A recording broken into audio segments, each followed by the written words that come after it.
pour ceux qui ne nous connaîtraient pas encore, sur notre ALEC, notre Agence locale de l'énergie et du climat. Donc, on est une association, loi 1901, qui a été créée en 2008 par Grand Paris Seine-Ouest. Et donc, nous sommes un outil de proximité au service du territoire. Nous sommes d'ailleurs financés en grande partie, mais pas exclusivement, par GPSO, un petit peu moins de 50%, mais également par l'ADEME Île-de-France, la région Île-de-France et la métropole du Grand Paris, principalement. Notre espace conseil faire, qui est coordonné par Sandrine, qui est votre présentatrice aujourd'hui, notre espace conseil faire est composé actuellement de 4 conseillers, voilà, répartis sur 3 équivalents temps plein, et qui ont pour mission de vous informer, de vous conseiller, de vous accompagner gratuitement sur tous vos projets de rénovation énergétique, que ce soit en maison individuelle ou en copropriété. Donc, on assure des permanences locales. Alors, en ce moment, elles sont suspendues pour les raisons sanitaires que vous connaissez. Elles reprendront en septembre. Et puis, en été, en général, on ne tient pas de permanence, mais on continue de vous recevoir, bien entendu, par téléphone. En ce moment, vous pouvez même nous demander des webconférences. C'est tout à fait possible. Ça peut même être très pratique si vous voulez être plusieurs pour un rendez-vous, puisqu'en copropriété, il y a quand même beaucoup d'acteurs qui peuvent être concernés. Donc, n'hésitez pas à nous demander une webconférence. On n'a aucun problème à assurer ce type de format en ce moment. Puis même après, hein, d'ailleurs, ça nous force aussi un petit peu à changer nos méthodes de travail. Et bien entendu, par téléphone classique ou répondre à vos questions par email, c'est également possible. Voilà. Donc, on sensibilise le grand public à tout ce qui est performance énergétique de l'habitat et on organise régulièrement des conférences, des visites de site, des balades thermiques pour voilà, vous donner pas mal d'informations, vous permettre de rencontrer des personnes qui ont fait des travaux, qui se sont lancées dans des aventures de rénovation énergétique pour vous rendre compte que c'est possible. Donc, on teste ce format de webconférence. C'est la deuxième webconférence qu'on organise depuis le début du Covid, même si on a un petit peu... voilà, on a lancé notre première conférence à destination de la maison individuelle, c'était il y a un peu plus d'1 mois. Et puis, devant le succès qu'elle a rencontré, on s'est dit que ça pouvait être intéressant de vous proposer ça à vous aussi, copropriétaires. Donc, voilà, c'est un test aussi ce soir. On est beaucoup moins nombreux par contre que la dernière conférence. On se demande un petit peu pourquoi. Alors peut-être qu'on a juste les meilleurs qui sont là. Je pense que c'est la bonne explication. Et voilà, donc la slide suivante, c'était la fin de la présentation, Sandrine, je ne sais plus. Alors, il y a peut-être des fois un petit temps de latence entre le moment où Sandrine clique sur la slide suivante et le moment où elle apparaît sur vos écrans, c'est normal. Voilà, ça peut prendre quelques secondes, donc pas de panique, ça va arriver et j'essaie de veiller au grain.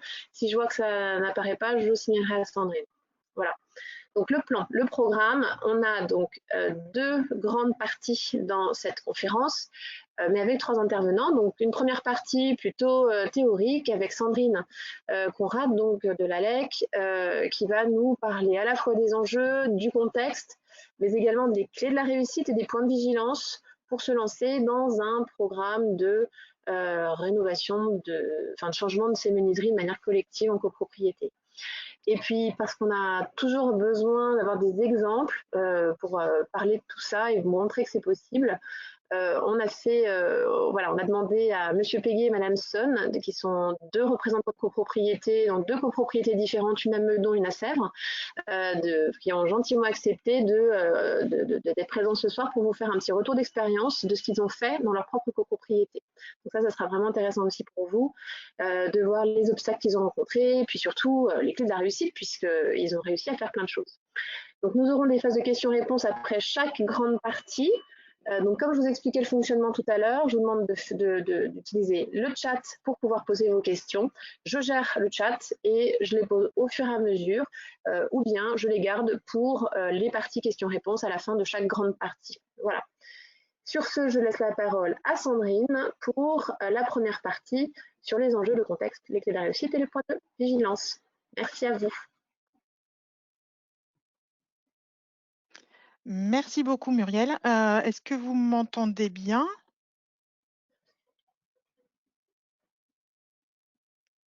Donc, Oui. a priori, oui. Donc, je commence juste par un petit point rapide de précision sur ce qu'on entend par menuiserie. Donc, on parle bien de toutes les parois vitrées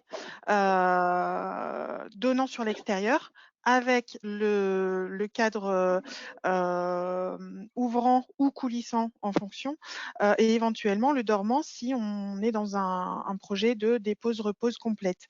Donc, qu'il s'agisse de fenêtres ou de porte-fenêtres, ces menuiseries vont pouvoir être en partie commune, par exemple dans des cages d'escalier, ou en partie privative, comme c'est le cas le plus fréquemment, donc à l'intérieur des logements.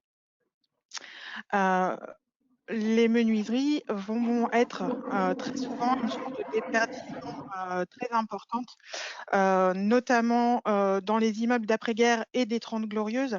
Donc ces immeubles qu'on trouve de manière importante, hein, sur GPSO, qui sont des immeubles de plusieurs étages, en général 6 étages ou plus, avec des façades très vitrées et qui sont très très souvent en chauffage collectif. Donc c'est vraiment le type d'habitat, enfin d'immeuble qu'on retrouve le plus fréquemment sur GPSO.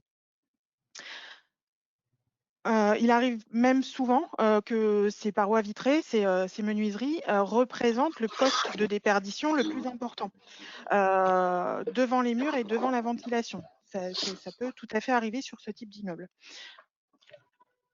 Ces menuiseries, elles sont également une source d'inconfort thermique qui peut être important, avec deux phénomènes. Donc un effet de paroi froide qui peut jouer sur la sensation de confort, sur la sensation de ressenti thermique, et puis également des courants d'air qui vont être dus au défaut d'étanchéité à l'air sur les menuiseries anciennes.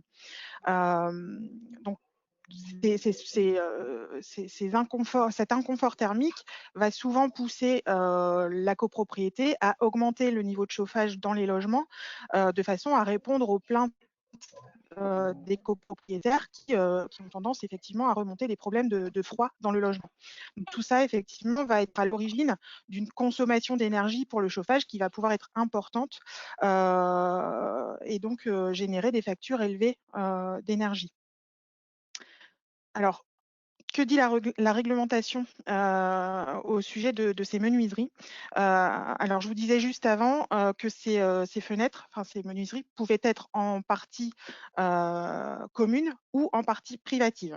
Alors, le décret du 3 décembre 2012 d'application de la loi Grenelle 2 vient préciser, vient donner finalement un statut entre guillemets collectif à ces parties privatives qui ont un impact sur la performance globale de l'immeuble et sur sa consommation de chauffage. Donc c'est le cas notamment des fenêtres, ça va être le cas aussi d'autres équipements, mais en particulier des fenêtres privatives qui va être pertinent du coup de traiter de manière collective à l'instar des parties communes telles que les murs ou les toitures.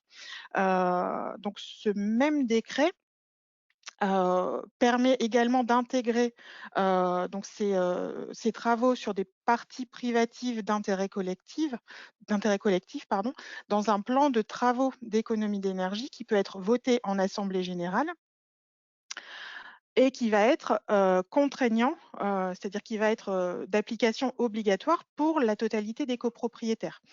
Donc, sauf dans certains cas particuliers de travaux récents similaires. Les modalités de vote de ce plan de travaux d'économie d'énergie, donc elles sont effectivement un vote à la majorité de l'article 25, c'est-à-dire de la majorité de l'ensemble des copropriétaires, la majorité absolue, avec la possibilité de recours à la passerelle de l'article 25.1 et donc la possibilité de revoter le projet donc, à la majorité de l'article 24, donc la majorité des présents est représentée, immédiatement si le premier vote a recueilli au moins un tiers des voix, et lors d'une assemblée générale reconvoquée dans les 3 mois suivants si ce n'est pas le cas. Alors, dans ce cadre, quelles vont être les options de la copropriété pour intervenir sur ces menuiseries qui sont source de déperdition importante? Alors, on va avoir 2 options. La première option, bah, c'est un peu l'option du laisser-faire, avec un remplacement au fil de l'eau par les copropriétaires, ben, souvent lorsqu'ils arrivent dans le logement, hein. Donc ce remplacement est normalement soumis, à l'accord de la copropriété et au règlement, de copropriété, à respecter, hein. Il y a des prescriptions, très généralement dans le règlement de copropriété. Dans la réalité, on sait que bien souvent, beaucoup de copropriétaires ne vont pas prendre la peine, de solliciter l'accord de l'assemblée générale, et que voilà, la copropriété peut, très vite perdre finalement la maîtrise, de l'unité architecturale des façades de l'immeuble par un choix, de menuiserie disparate par les différents, copropriétaires. Au-delà de cet aspect patrimonial, heu, on a aussi, un problème, sur le fait que ces travaux individuels ne vont pas engendrer en fait hem, de gains, sur la consommation énergétique. C'est-à-dire qu'on ne va pas avoir d'action, sur le chauffage puisque ces travaux sont réalisés de manière individuelle et non au niveau, collectif. Hem Alors bien sûr, quand le chauffage est collectif, ce qui est, je vous le rappelle, la majorité des cas sur GPSO. Hem, Ça peut engendrer aussi des problèmes de surchauffe. Le fait d'agir individuellement, effectivement, comme on n'intervient pas sur le chauffage, par la suite, on peut se retrouver avec des problématiques de surchauffe, puisque, le chauffage, va rester réglé de manière à pouvoir, compenser, les déperditions, qui vont être celles des logements les moins performants, les moins isolés. Donc effectivement, on va pouvoir se retrouver avec des copropriétaires qui ont besoin d'ouvrir les fenêtres en hiver pour avoir un confort, satisfaisant. Donc dans ce cadre, effectivement, une rénovation collective va prendre tout son sens, mais il est indispensable avant, d'arriver à cette réflexion collective, de bien communiquer sur les règles à respecter en cas de travaux individuels. Alors pour ces travaux collectifs qui sont, effectivement l'objet de cette conférence aujourd'hui, Heu, il y a également 2 possibilités, donc ça va pouvoir s'envisager de 2 manières différentes. Soit sur la base, du volontariat finalement avec, sur la base d'une proposition de commande groupée, à laquelle vont pouvoir adhérer de manière volontaire les copropriétaires de façon à bénéficier de tarifs négociés en fonction du volume de fenêtres. Soit, sur la base d'un vote en assemblée générale, d'un plan de travaux d'économie d'énergie dont on parlait tout à l'heure, qui aura du coup un caractère, contraignant pour l'ensemble des copropriétaires. Alors, pourquoi un projet collectif?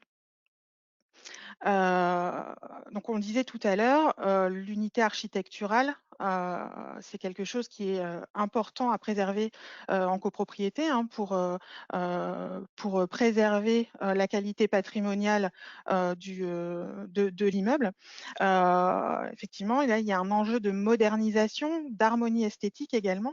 Donc l'objectif d'une rénovation globale, c'est, notamment d'anticiper la disparité dans les choix individuels, en évitant les changements de fenêtres, sans consultation de la copropriété et qui vont, effectivement apporter, un effet, patchwork, sur la façade.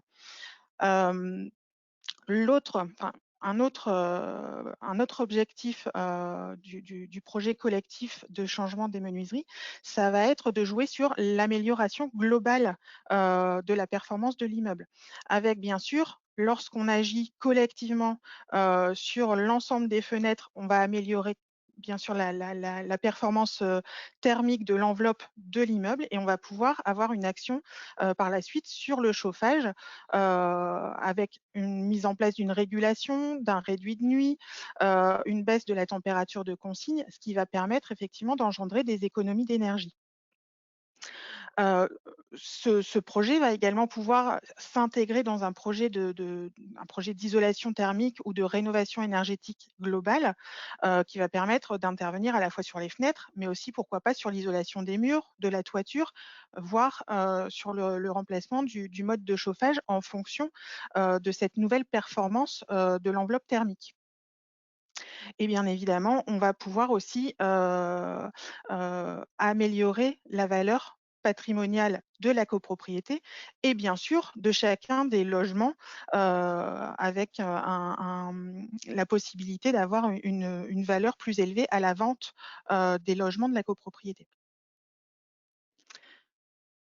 Un autre enjeu, c'est également la maîtrise de la performance, c'est-à-dire qu'en en optant, pour une commande groupée, ou pour des travaux collectifs, on va pouvoir vraiment maîtriser, la performance, des équipements qui vont être installés. Donc on va avoir une homogénéité, des équipements qui vont être installés dans les logements et donc une homogénéité de la qualité, de mise en œuvre et de la qualité des équipements qui seront installés, de manière à pouvoir, contrôler, ce qui est effectué. Heu, Ce projet collectif va également permettre de maîtriser davantage les coûts avec des économies d'échelle qui vont pouvoir être, relativement importantes, on va pouvoir, jouer sur le volume de fenêtres, commandées pour négocier, les coûts par rapport à un projet individuel. Là sur, les copropriétés que j'ai pu, questionner à ce sujet, dernièrement, les retours que j'ai eus sur les économies d'échelle vont quand même de 20 à 30 par rapport à des coûts, de travaux individuels. Donc on est quand même sur des économies qui peuvent être importantes dans le cadre d'un projet collectif. Après bien évidemment, plus le volume est important, plus ces économies peuvent être, évidemment importantes. Et puis surtout, un dernier enjeu, c'est effectivement la tranquillité d'esprit pour les copropriétaires puisque, les travaux vont être gérés au niveau du conseil syndical et du syndic, et donc, ben, finalement, ils vont pouvoir bénéficier d'une amélioration, de la performance de leur logement, et d'une réduction de leur facture d'énergie sans finalement avoir à gérer, l'intendance des travaux, comme ça va être le cas pour les travaux, individuels. Alors, à quelle occasion, on va pouvoir envisager, ce type de projet collectif? Il y a certainement, davantage, d'occasions que celles que je vous ai listées, hein, mais, en première approche, effectivement, lorsque plusieurs copropriétaires se plaignent de problèmes de confort thermique, de sensations de froid, malgré une température de consigne correcte en chaufferie, à contrario, d'un problème de surchauffe, dans les logements qui sont équipés de double vitrage, donc de surchauffe estivale. Lors d'un projet aussi d'amélioration du système de chauffage, ça peut être intéressant d'envisager, auparavant une amélioration de l'enveloppe thermique. Très souvent effectivement dans les situations où on a des problématiques de froid, ou de régulation de la température, on va se pencher, sur le chauffage. C'est très important aussi de travailler sur l'enveloppe thermique, et l'homogénéité de l'enveloppe thermique justement, de manière à pouvoir, hem, limiter, les déséquilibres, et avoir un chauffage qui soit correctement réparti dans les logements. Et puis on a aussi, des constats qui peuvent être faits, de la faible performance des fenêtres, notamment suite à un audit énergétique par exemple, ou à une thermographie de façade qui peut être, réalisée également, heu, ou tout simplement en voyant, les nouveaux acheteurs remplacer systématiquement, leurs fenêtres, à l'arrivée dans le logement. Donc c'est un peu symptomatique. Donc les aspects techniques à prendre en compte. Heu, je vais plus insister sur les aspects, on va dire thermiques, de ces points techniques à prendre en compte, mais il y en a d'autres qu'on passera rapidement après. Donc les exigences de performance à intégrer pour les vitrages. Au niveau des fenêtres, donc ce qui va venir caractériser la performance d'une fenêtre, c'est d'une part le UW qui caractérise la déperdition de la fenêtre. Donc la capacité de la fenêtre, en gros, à laisser passer la chaleur, à perdre la chaleur. Donc cette déperdition, il faut qu'elle soit la plus faible possible pour un vitrage performant. La deuxième caractéristique, ça va être le SW qui correspond au facteur solaire, c'est-à-dire la capacité du vitrage à laisser rentrer le rayonnement solaire de façon à réchauffer passivement le logement. Donc finalement, la performance d'une fenêtre en termes de performance thermique, elle va se mesurer sur ce couple de performances. Et donc, pour bénéficier des aides financières, il faut répondre à l'une de ces deux alternatives. Donc, un UW performant inférieur à 1,3 avec un SW de minimum 0,3 ou alors un UW un peu dégradé et un SW plus élevé qui va permettre de favoriser le réchauffement solaire. Donc là, ce qui va jouer sur le choix, c'est la nature de la menuiserie. En général, les menuiseries aluminium sont plus déperditives que les menuiseries en PVC ou en bois et on va probablement avoir un peu plus de mal à atteindre un UW performant de 1,3. De la même façon, on va pouvoir jouer sur ce couple de performances en fonction de l'orientation des fenêtres. Un point important à prendre en compte aussi, c'est la ventilation, le renouvellement d'air. Les entrées d'air sont obligatoires sur les nouvelles fenêtres. Ça, c'est donc la réglementation thermique dans l'existant qui l'impose. Donc associées à un système de ventilation qui soit naturel ou mécanique, elles vont permettre d'apporter un renouvellement d'air suffisant pour évacuer l'humidité qui va être produite dans les logements et par ailleurs, bien sûr, un air sec est plus facile à chauffer et va nécessiter moins d'énergie pour un confort identique. La mise en œuvre est également très importante. Donc vous verrez, vous voyez sur la droite, je ne sais pas si vous voyez ma souris que je déplace. Donc les techniques de pose vont influer sur la performance des menuiseries. Donc vous voyez ici, on est sur un double vitrage ancien. Donc l'intérieur, on voit en fait le profil de la fenêtre, hein, donc l'intérieur étant à gauche et l'extérieur à droite. Donc on est tout à gauche sur un double vitrage ancien et on voit qu'effectivement, en fonction de la technique de pose, si on est en isolation par l'intérieur ou en isolation par l'extérieur, on va avoir un coefficient de déperdition thermique qui va être qui va dépendre effectivement de cette technique d'isolation. Donc on voit que le cas le plus favorable à la performance énergétique, ça va être effectivement une pose au nu extérieur des murs avec une isolation par l'extérieur qui vient recouvrir le dormant de la fenêtre. Donc là, effectivement, on est sur un cas très favorable et un coefficient de déperdition vraiment très faible.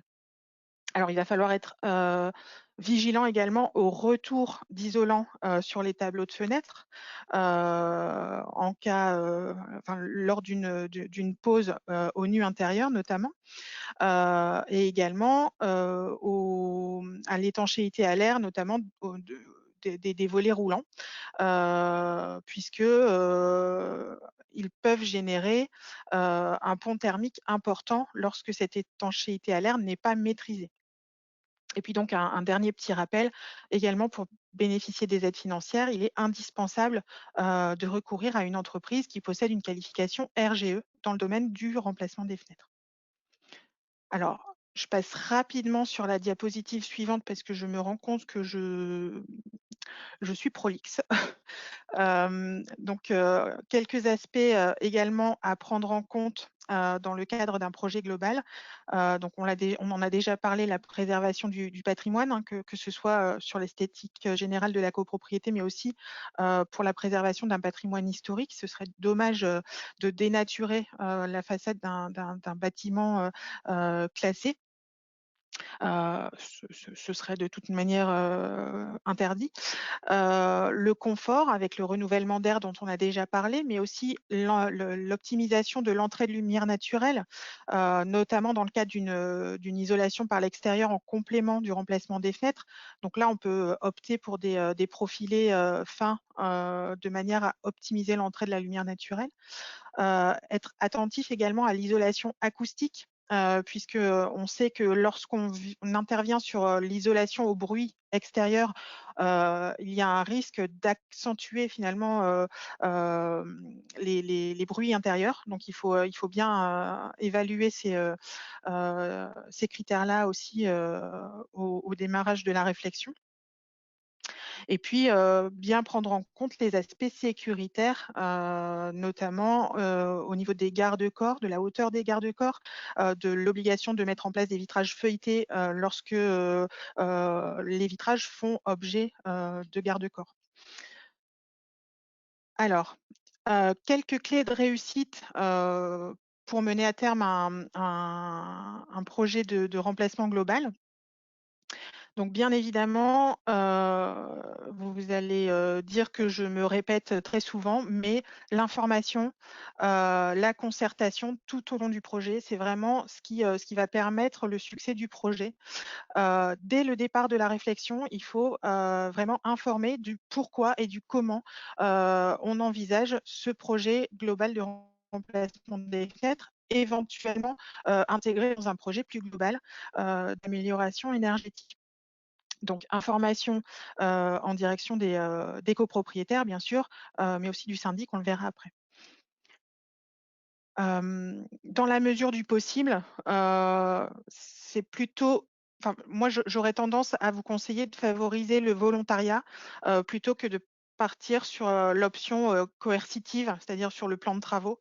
L'idée étant, d'amener le projet, d'amener les copropriétaires à s'approprier le projet, et à y adhérer, de façon aussi à conserver la confiance des copropriétaires envers le conseil syndical.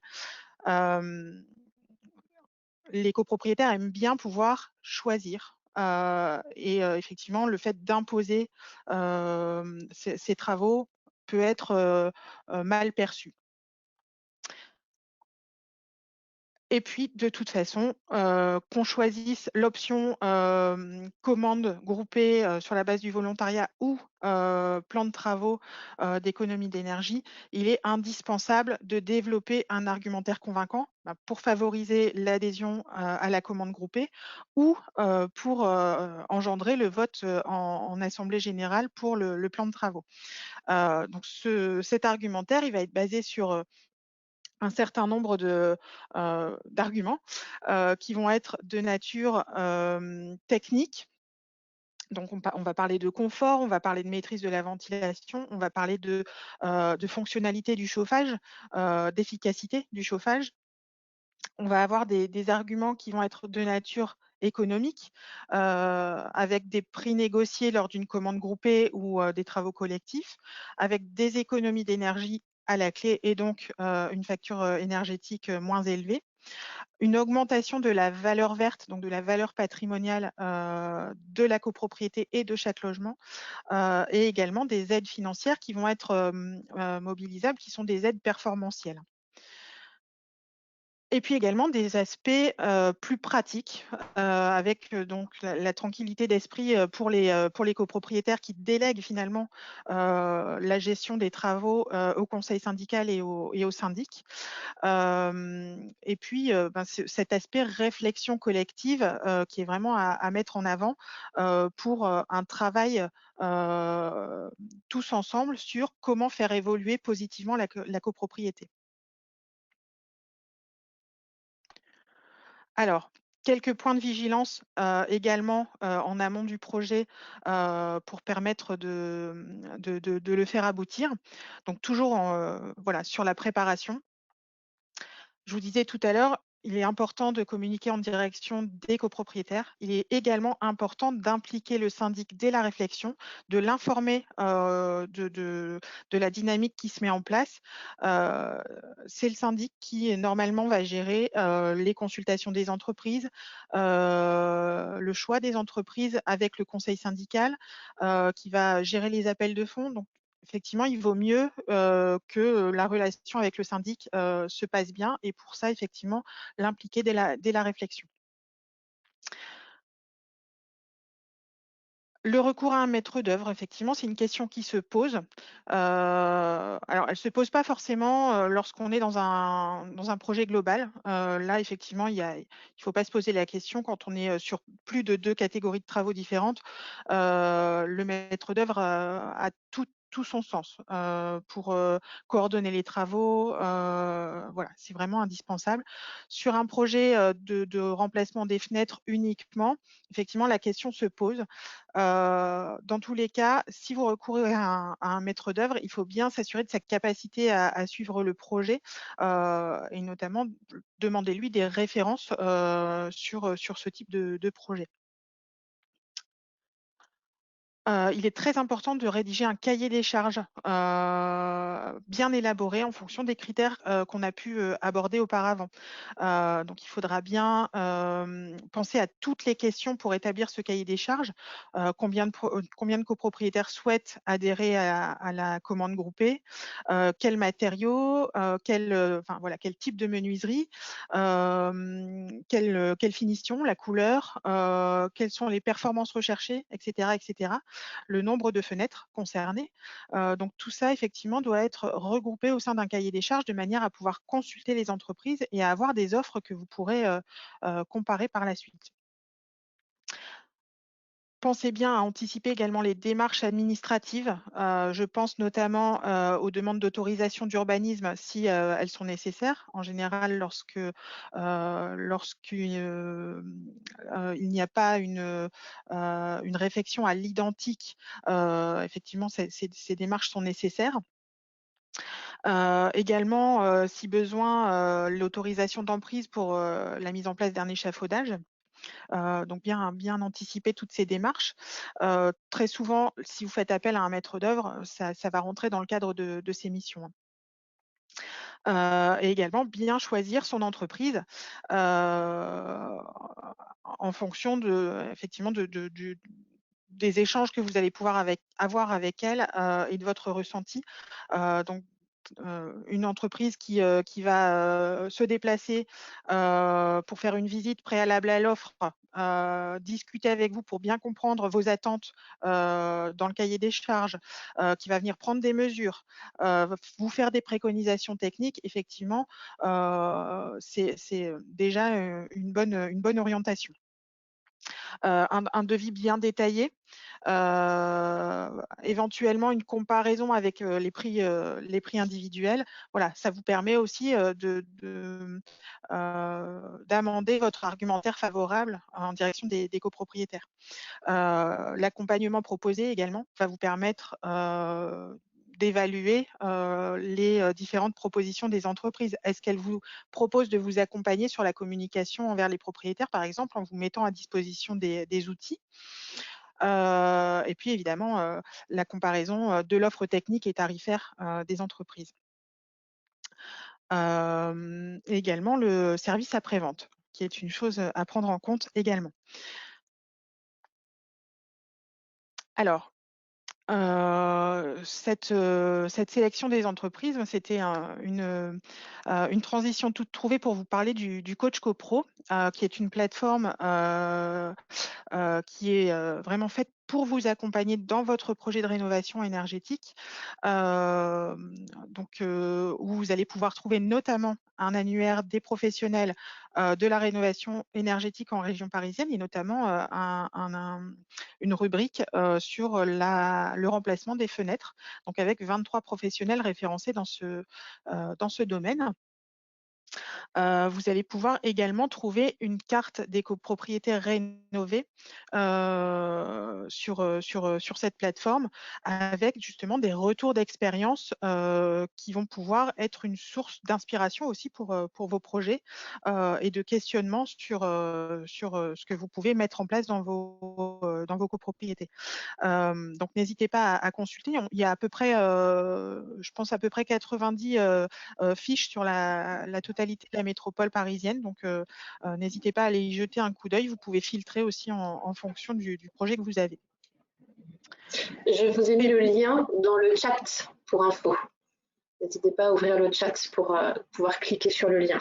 Les liens. J'ai mis plusieurs liens. Merci. Et donc rapidement, parce que j'ai un peu dépassé mon temps de parole, quelques aides existantes pour inciter aux travaux de rénovation énergétique, hein, pas uniquement des fenêtres, mais de rénovation globalement parlant. Donc tout d'abord des aides collectives avec la TVA à 5,5%. Les certificats d'économie d'énergie qui sont des aides des fournisseurs d'énergie qui vont venir inciter à réaliser des travaux performants. Une aide collective de Grand Paris Seine-Ouest par le biais de l'opération Habitat Qualité qui vise à financer par le biais d'un appel à projets des projets de rénovation énergétique performants en copropriété.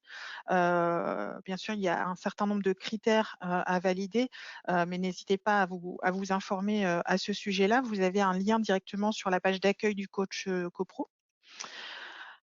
Également des aides individuelles, donc avec, qui généralement sont soumises à conditions de ressources. Donc avec MaPrimeRénov' plutôt pour les ménages sous conditions de ressources ANA, donc modestes ou très modestes, et encore le crédit d'impôt qui persiste pour cette année 2020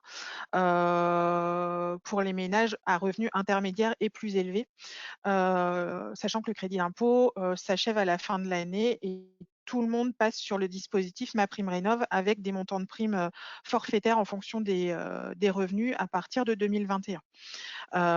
Sachant que les propriétaires bailleurs seront également éligibles à MaPrimeRénov' à partir de 2021. Et vous avez également un dispositif qui s'appelle Habiter mieux sérénité, qui va lui pouvoir venir financer des travaux d'amélioration globale de la performance énergétique avec un objectif de performance minimum à atteindre. Et puis effectivement, vous avez pour le financement du reste à charge des travaux, notamment l'éco-prêt à taux zéro qui est proposé aujourd'hui par trois structures. Donc 2 banques qui vont être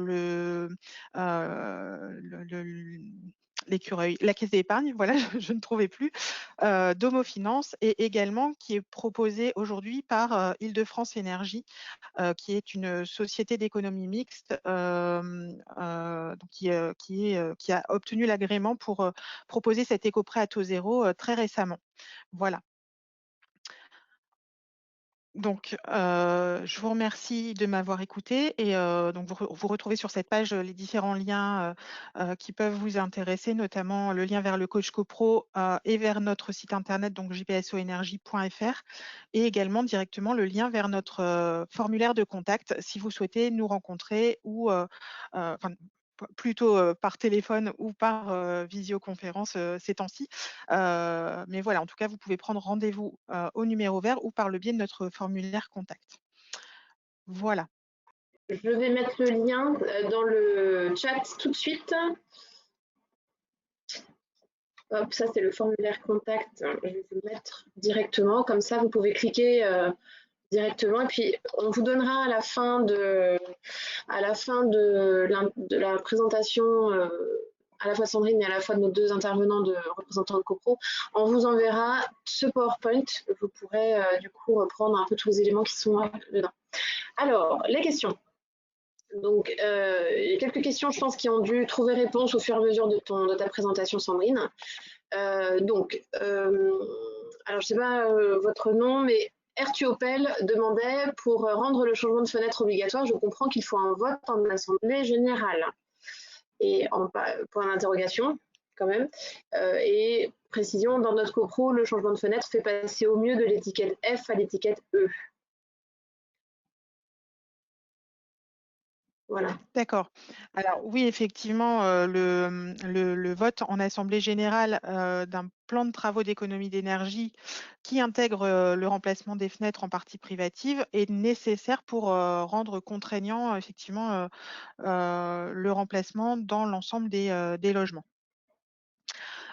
Et effectivement, je ne l'ai peut-être pas suffisamment souligné, mais toutes les copropriétés sont des cas particuliers, hein. Donc, effectivement, je le disais tout à l'heure, dans les copropriétés des 30 glorieuses, effectivement, les fenêtres représentent une surface globale déperditive relativement importante. Mais effectivement, ce n'est pas le cas de toutes les copropriétés et ce n'est pas forcément la priorité pour une amélioration globale une amélioration de la copropriété. Après, pour atteindre des niveaux de performance élevés, de niveau basse consommation, qui vont permettre d'amener la copropriété à un niveau concurrentiel par rapport aux bâtiments neufs qui vont pouvoir être produits aujourd'hui, effectivement, il faut généralement intervenir sur un nombre de postes relativement important. On ne va pas pouvoir se limiter au remplacement des fenêtres, loin de là. En général, on va coupler plusieurs catégories de travaux qui vont généralement être l'isolation des murs, le remplacement des fenêtres, la ventilation à minima, voire l'isolation des toitures, des planchers bas et l'intervention sur le chauffage pour arriver à des niveaux de performance importants. Ok, merci Sandrine. J'ai une autre question, alors qui se recoupe avec d'autres questions qui ont été posées. Que se passe-t-il quand plusieurs copropriétaires ont déjà changé leurs fenêtres? Et une autre question, voilà, quand on a plusieurs copropriétaires qui ont déjà changé leurs ouvrants, peut-on imposer le changement? Si on rend l'option fenêtre facultative, comment en tenir compte dans la répartition des charges de chauffage? D'accord. Alors, Déjà, que se passe-t-il voilà, quand plusieurs copropriétaires ont déjà changé leurs fenêtres? Comment ça marche? Alors, c'est ce que je vous disais tout à l'heure, effectivement, le remplacement est contraignant lors d'un vote, hormis dans le cas de copropriétaires ayant effectué des travaux similaires récents. C'est-à-dire que s'ils sont en capacité de prouver par le biais d'une facture, par exemple, que des menuiseries performantes, équivalentes, ont été mises en place, bien évidemment, on ne va pas les contraindre à rechanger une nouvelle fois leurs fenêtres. Donc, est-ce que ouais, alors après, je pense que la question était aussi si est-ce qu'on peut imposer le changement, mais peut-être à partir de quand, j'imagine que la question suivante serait un peu à partir de quand peut-on considérer que les fenêtres doivent être changées ou sont suffisamment anciennes pour être changées, pour être comprises dans le côté imposé d'un projet. Alors, sachant que tout à l'heure, Sandrine nous a bien dit qu'il était quand même une meilleure idée d'essayer d'aller sur le volontariat plutôt que sur une façon un peu coercitive d'aller vers le changement de fenêtre, quoi. Voilà. Alors oui, évidemment, après effectivement, je pense que monsieur Péguet pourra apporter, quelques compléments, à ce sujet-là, mais effectivement, je pense que le projet, volontariste, est quand même à privilégier, je pense, par rapport à la coercition qui peut effectivement générer des crispations au sein de la copropriété et engendrer éventuellement même le rejet d'un plan de travaux qui est par ailleurs,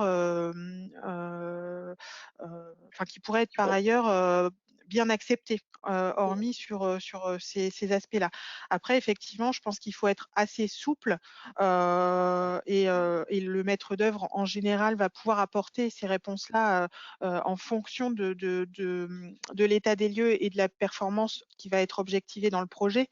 Mais effectivement, il faut quand même être suffisamment souple pour ne pas contraindre des copropriétaires et mettre en difficulté des copropriétaires qui ont remplacé leurs fenêtres fenêtres dans un délai plus ou moins proche, et pour des fenêtres qui ne sont pas peut-être pas au niveau de ce qu'on aimerait atteindre, mais qui vont quand même approcher en termes de performance.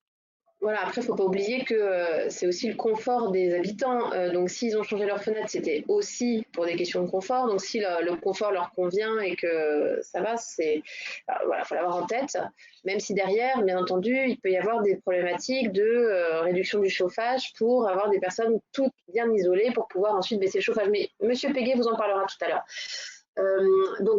Juste la question à laquelle tu n'as pas répondu, c'est si on rend l'option fenêtre facultative, comment en tenir compte dans la répartition des charges de chauffage? J'imagine Je qu'on peut. je suis désolée, Alors, je Muriel, j'ai recommence. pas entendu la question. D'accord.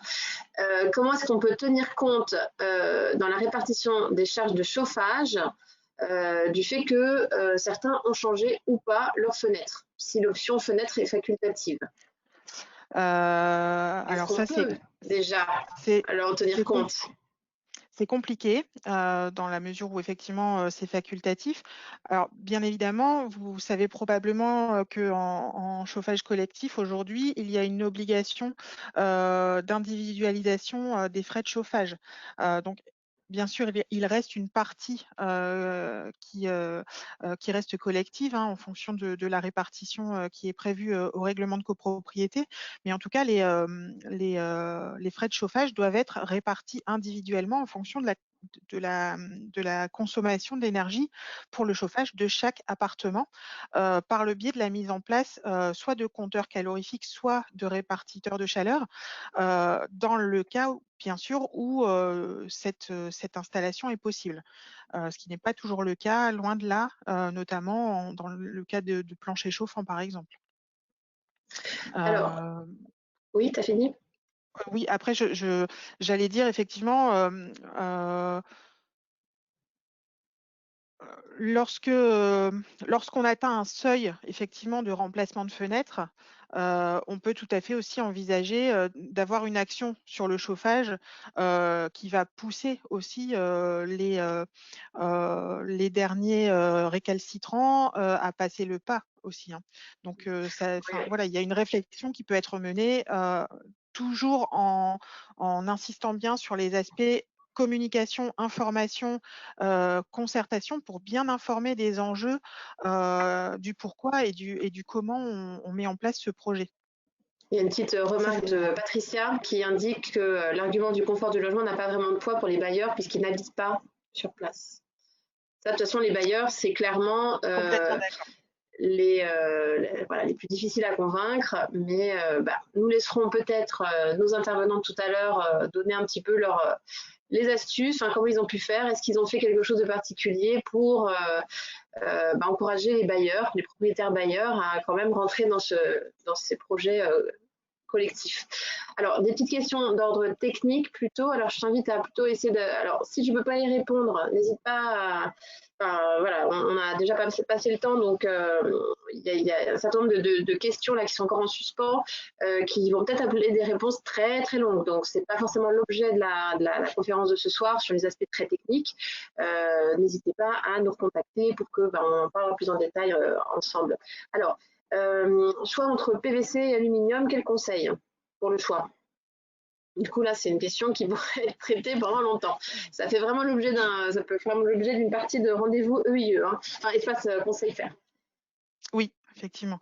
Bah, je dirais tout dépend, de l'objectif de la copropriété. Alors c'est vrai que l'aluminium a l'avantage, d'avoir une durabilité, et une tenue aux intempéries qui est bien meilleure que le PVC ou le bois, hein. Par contre, au niveau des performances thermiques, ben, ça reste un métal et donc un métal est conducteur, et donc il faut bien, être attentif à la performance thermique, des menuiseries aluminium, notamment à la présence de rupteurs de pont thermique, et d'isolants au niveau des chambres, de la fenêtre, pour, réduire, les déperditions thermiques. par les menuiseries. Donc là, on va être sur des fenêtres qui vont être plus déperditives au niveau des menuiseries que des vitrages sur ce type de fenêtre. Après, effectivement, il faut bien comparer les caractéristiques thermiques dont je vous ai parlé tout à l'heure et les possibilités aussi en termes de choix architecturaux, hein. Le PVC va pas forcément toujours être autorisé ni par le règlement de copropriété, ni par le service urbanisme. Ok. Sans isolation, est-il recommandé une pause en rénovation ou dépose totale? Alors, pareil, réponse courte. Sans isolation par l'extérieur, Oui, c'est ça? ouais. Juste un simple changement de fenêtre, j'imagine. D'accord. Quand le dormant existant est en bon état, on peut tout à fait procéder remplacer la fenêtre en rénovation, en gardant le dormant existant et en venant intégrer une nouvelle fenêtre avec un nouveau dormant à l'intérieur de ce dormant existant. Ça permet effectivement d'éviter des travaux de réajustement des tableaux de fenêtres. Par contre, effectivement, il faut avoir en tête que ça réduit la taille de la fenêtre et donc la luminosité qui va être apportée dans le logement. Et en termes de performance, la dépose-repose est toujours plus performante, effectivement, mais plus chère. Voilà, sur les caractéristiques, sur les matériaux qui peuvent être choisis, il y a monsieur Rogelet qui fait remarquer que il faudrait que les services d'architecture de la ville de Boulogne et GPSO harmonisent leur point de vue. Pour le coup, nous, notre point de vue, c'est pas une question d'harmonisation, on a notre point de vue sur les fenêtres et on n'a pas de compte à rendre au service architecture de la ville de Boulogne qui a ses règlements d'urbanisme, puisqu'apparemment la ville de Boulogne refuse le principe du PVC. Je ne pense pas qu'elle refuse le principe du PVC sur l'ensemble de sa commune. Alors, pour précision, moi, je ne refuse pas le principe de l'aluminium. Hein. Ni l'aluminium. C'est ce que j'ai laissé entendre, c'est pas le cas. Mais non, après, je pense que c'est le contraire. De... La ville de Boulogne refuse le principe du PVC. Oui, voilà, mais je tenais à préciser que moi, je ne refuse pas le principe de l'aluminium. Voilà, c'est une question de possibilité, de contrainte, et on peut trouver des fenêtres aluminium qui vont être très performantes, mais qui vont être également plus onéreuses en termes de coût. Et sur les services urbanisme de la ville de Boulogne, je pense qu'il y a peut-être des prescriptions particulières sur certains bâtiments de caractère.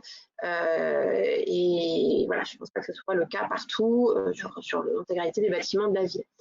Alors, on va essayer d'aller plus vite parce qu'on mange sur le temps de nos intervenants suivants.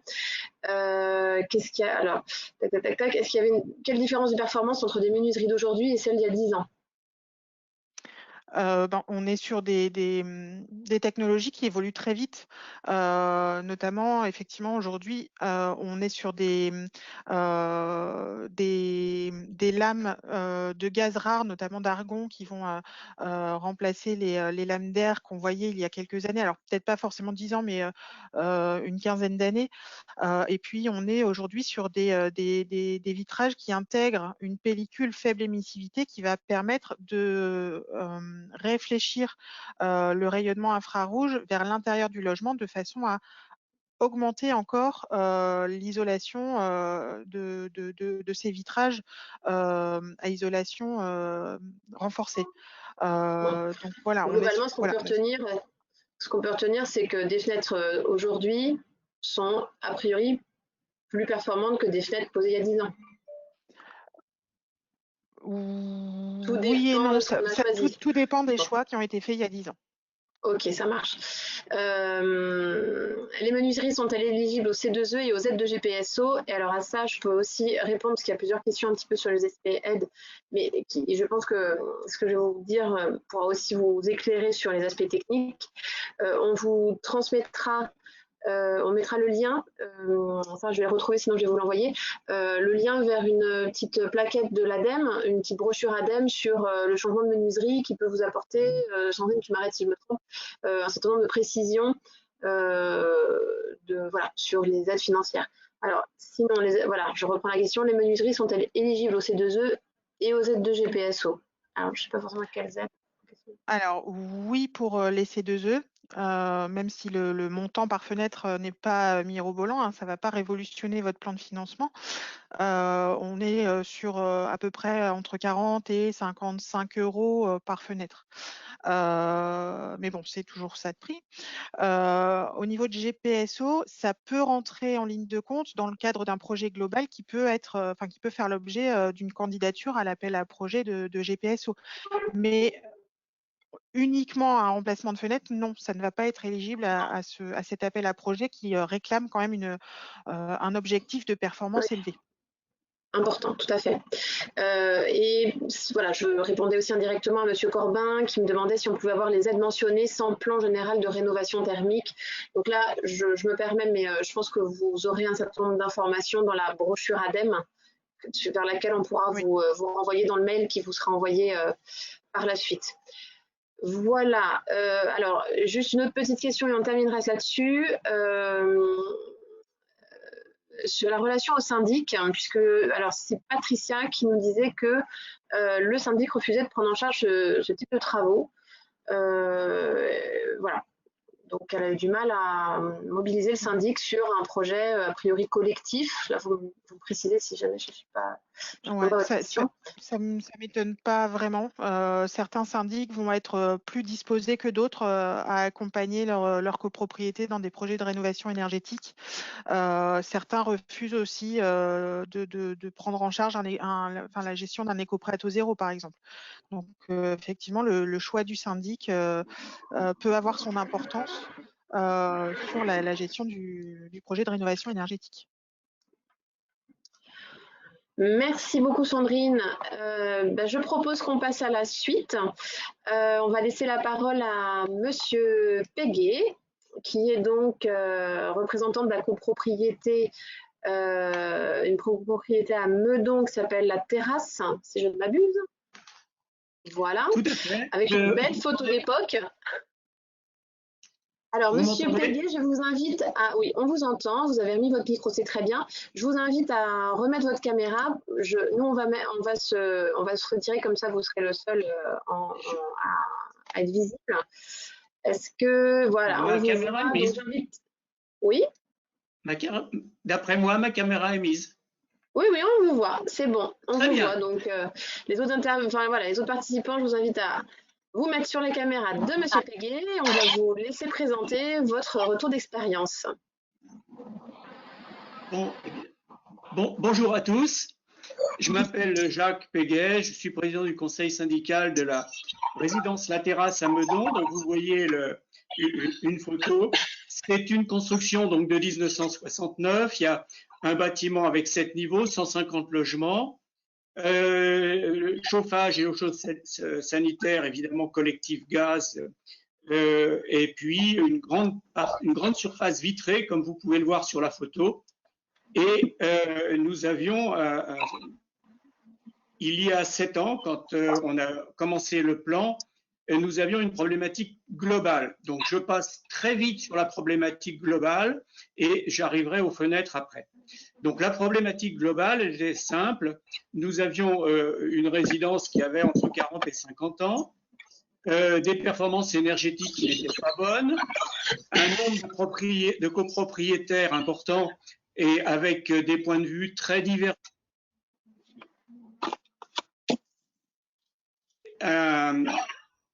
Un nombre de copropriétaires importants, des copropriétaires qui avaient des points de vue un peu divergents entre les uns et les autres. Donc, on a commencé par un audit énergétique. Et ça, je dois vous dire que c'est extrêmement important. C'est ce qui nous a permis de faire converger les gens, de faire en sorte que les esprits aillent dans la même direction, ce qui était loin d'être le cas au début, grâce au fait qu'on a utilisé un cabinet extérieur, c'est Enera, qui est bien connu sur la place, qui a fait un excellent boulot. Et avec l'aide d'un expert extérieur, ça a permis d'éliminer un certain nombre d'idées fausses sans que ce soit des chamailleries internes comme on trouve parfois malheureusement dans les copropriétés quand on n'a pas cette chance-là. Donc, on a eu cet audit énergétique avec un diagnostic qui a très vite convergé sur un remplacement de la chaudière par une chaudière à condensation. Là, c'est un projet très classique. On l'a fait voter, bon, pas de problème particulier. Par contre, ce sur quoi je veux insister, après le fait d'avoir un expert extérieur indépendant qui crédibilise la démarche, c'est le fait d'avoir fait une concertation assez longue, assez complète, de telle manière que chaque copropriétaire était invité à des réunions de concertation. Chacun a pu avoir en avant-première la partie diagnostic. Donc Enera est venu exposer à chacun son diagnostic. Les gens ont pu poser des questions.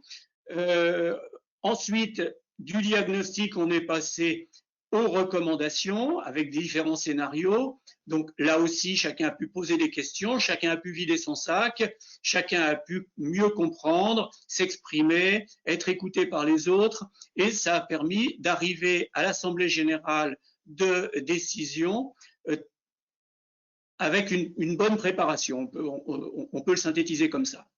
Donc, voter le remplacement de la...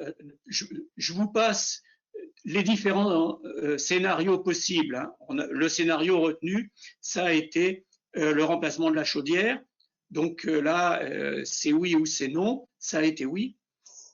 Et pour les fenêtres, on s'y est pris de la manière suivante. Les points de vue étaient divergents. Divergents sur l'intérêt de changer les fenêtres, différents sur les performances qu'on en attendait, différents sur les coûts qu'on était prêt à mettre, différents sur plein de choses. Alors, on est parti du principe suivant. Je vous rappelle, c'était il y a 7 ans quand même, c'était avant la COP 21. On s'est dit que sur le plan des obligations, certes, on pouvait le proposer au vote au titre du décret de 2012, mais on avait toutes les chances de se faire retoquer. Donc, il fallait trouver autre chose. Donc, on a développé une argumentation de la manière suivante.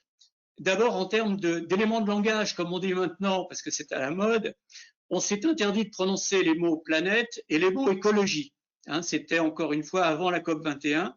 Donc, on a considéré qu'il ne fallait parler que de performance énergétique et que de confort des résidents. On n'a même pas dit cerise sur le gâteau, c'est bon pour la planète. On n'a absolument pas parlé d'écologie. Ça aurait fait des discussions idéologiques entre les copropriétaires. On a complètement évacué cet aspect-là, même s'il était important, bien entendu, et il l'est de plus en plus, comme vous l'imaginez bien. Donc, en ce qui concerne la façon de s'y prendre pour les vitrages, on a avancé, c'est-à-dire qu'avant même la décision, on a fait un cahier des charges, on a fait un appel d'offres et on a indiqué clairement ce qu'on attendait de ces rénovations de vitrage. À partir de là, on est parti du principe qu'une bonne démarche pouvait consister à faire en sorte d'avoir uniquement, dans un premier temps, des volontaires. C'est-à-dire que dans l'AG, le cabinet Enera est venu nous expliquer, nous a dit comment il voyait les choses, il a rappelé la démarche, il a rappelé à ceux qui étaient venus aux réunions de concertation ce qui avait été dit. Et ensuite, on a pris la parole, nous, conseil syndical, en disant, écoutez, ceux qui sont volontaires adhèrent. Ce sera géré par le conseil syndical, même pas avec l'aide du syndic trop, dans la mesure où on le fera sur la base du volontariat. Chacun pourra passer commande ou pas passer commande, et il bénéficiera des avantages du remplacement des vitrages. Avantages, c'est-à-dire sur le plan financier de la négociation groupée. Donc la négociation groupée, ça nous a rapporté 30% sur le prix tarif de l'Orénov. On a choisi l'Orénov. 30%, ça paraît un chiffre énorme. Je crois que tout le monde peut obtenir 10%. Donc j'estime qu'on a gagné 20% en faisant des commandes groupées. Les aides de l'État de l'époque. Je passe assez vite parce que ça change tout le temps, les aides de l'État. Et puis, le choix, donc, de le faire ou de ne pas le faire. Et à l'intérieur, le choix de prendre PVC ou aluminium. On n'a pas voulu imposer l'un ou l'autre, là aussi parce que les points de vue étaient très divergents. Donc on a dit, bah, c'est simple, ceux qui veulent l'aluminium prendront de l'aluminium, c'est un peu plus cher, mais bon, chacun est libre. Ceux qui préfèrent le PVC prendront du PVC. Ce qui fait que, à la suite de ça, on a eu d'une part, à l'AG, ça s'est très bien passé parce que dès l'instant où on n'impose pas ce qu'on veut faire aux opposants, bah, évidemment, les opposants, ils se taisent, ils disent rien, ils perturbent pas, ils contredisent pas. Et puis, ceux qui étaient les plus dynamiques ont été séduits et on a eu la première année un tiers des copropriétés, enfin des copropriétaires, pardon, en gros un tiers des fenêtres, qui ont été faites la première année. Ça s'est bien passé. On a fait un petit bilan des performances obtenues. On a fait aussi baisser la facture de chauffage dans des proportions importantes. Alors, qu'est-ce qui était dû à la chaudière? Qu'est-ce qui était dû au vitrage? C'est un petit peu difficile à faire, mais on a demandé au cabinet Enera de nous aider là-dessus. Il a fait une cote mal taillée. Il a expliqué que les vitrages nous ont fait gagner bien. Et l'année suivante, donc un tiers des vitrages étaient faits. Les copropriétaires étaient valorisés d'avoir fait leur changement. Ils étaient les plus dynamiques. Ils ont pris des risques et c'était des risques, des bons risques puisqu'ils étaient contents. Donc ils avaient un bon confort d'utilisation. Et donc la deuxième année, on a dit, eh bien c'est très simple. On recommence. Est-ce qu'il y en a qui veulent maintenant profiter du deuxième train? Et la deuxième année, on a eu un deuxième tiers. Donc, ça nous a déjà apporté donc deux tiers. Et on a laissé passer un petit peu de temps. On a fait faire un diagnostic par Enera du résultat de tout ça. Le diagnostic était très positif. Et au bout d'un certain temps, on a dit, c'est simple. Alors là, je précise, parce que c'était une question qui a été posée tout à l'heure, qu'on n'a absolument pas, au début, travaillé sur la répartition des frais de chauffage. On avait la répartition au tantième de chauffage, simplement. Donc, à partir du moment où on a eu 2 tiers de vitrage fait et des gens satisfaits, bon, on a laissé passer 2 ans quand même pour que tout le monde s'habitue bien. Et quand il a été acquis et que c'était un succès, on a posé au vote le fait de s'appuyer sur le décret de 2012, mais uniquement après avoir réussi à en faire 2 tiers sur la base du volontariat. Et on l'a voté évidemment à la majorité des 2 tiers, inutile de vous le dire, puisque ceux qui avaient investi trouvaient que c'était pas très bien que ceux qui n'ont pas investi profitent des économies sans avoir sorti le chéquier. Et en plus, sur le plan de l'esthétique de l'immeuble, les vieilles fenêtres commençaient à jurer par rapport au milieu des nouvelles. Donc aujourd'hui, où est-ce qu'on en est? On en est à peu près 90%, parce que ça change régulièrement, 90% des fenêtres qui sont faites. On n'a pas voulu être coercitif pour les quelques irréductibles gaulois qui n'ont pas voulu faire le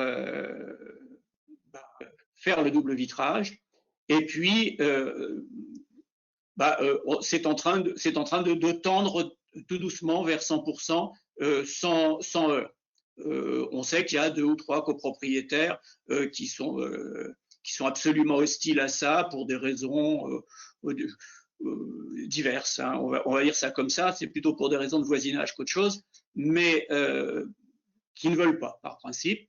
Et tant pis, quand ils vendront leur lot, l'acheteur s'alignera et puis on arrivera petit à petit à 100% de cette manière-là. Alors, j'insiste beaucoup sur on a été surpris en fait de notre succès. On n'avait pas anticipé de faire sur la base du volontariat pour ensuite avoir la majorité des 2/3 et l'imposer aux autres. C'est pas du tout du machiavélisme de banlieue. Non, non, non. C'est simplement, on a été emporté par le succès. Donc, autant en faire bénéficier tout le monde. Je crois que c'est important de bien rester sur l'adhésion des copropriétaires. Adhésion grâce au volontariat et grâce aux réunions de concertation. S'il y a deux choses en synthèse sur lesquelles je veux insister, c'est la concertation avec l'appui de l'expert extérieur et le volontariat des choix. Choix de faire ou de pas faire, choix de faire en alu ou en PVC. Ça paraît fondamental. Voilà ce que j'avais envie de vous dire en synthèse de l'expérience de la résidence La Terrasse. S'il y a des questions. Très bien. Je vous propose qu'on poursuive avec l'expérience de Madame Son et on prendra toutes les questions à la fin de son intervention. Donc Madame Son, je vous invite à ouvrir votre caméra peut-être pour qu'on puisse vous voir et ainsi que votre micro. Merci beaucoup. Bonjour. Et, voilà. Monsieur Péguet, vous pouvez laisser votre caméra si vous voulez, Monsieur Péguet, comme vous voulez. Et on vous reprendra tout à l'heure pour les questions. Ok, merci. Vous m'entendez bien? Oui. Super. Bonjour à tous. Je suis donc Yurison, membre du conseil syndical de la résidence Les Hauts de Sèvres, à Sèvres. Je ne suis pas la présidente du conseil, néanmoins j'ai été, on va dire, la porteuse du projet de rénovation énergétique de notre résidence. Notre résidence a été construite en 1972. Elle est un peu particulière parce qu'elle est divisée en plusieurs syndicats de copropriétaires. Il y a le principal qui correspond aux espaces verts, au parking, etc. Nous avons un côté impair et un côté pair. Pour le coup, notre projet porte sur le côté pair, qui historiquement en fait a été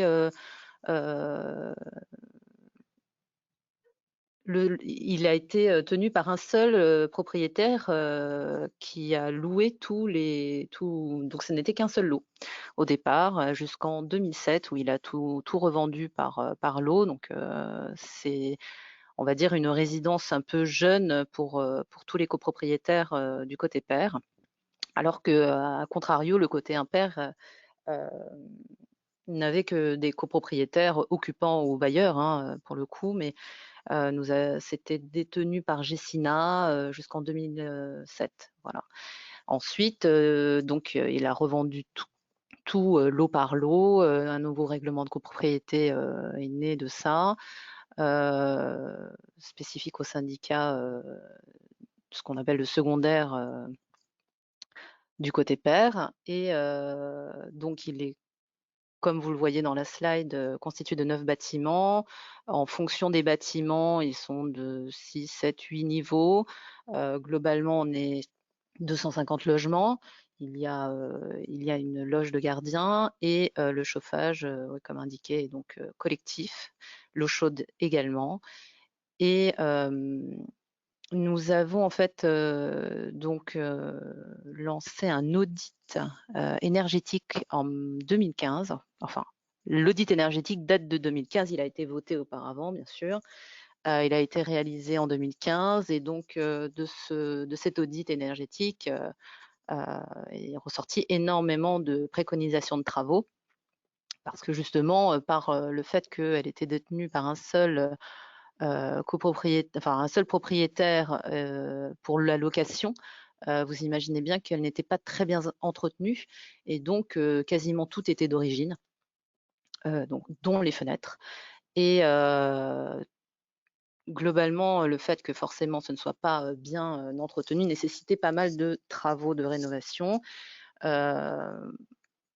Bon, en tout cas, ça faisait un peu peur, clairement, parce que ce sont donc tous des copropriétaires jeunes qui sont copropriétaires au mieux depuis 2007.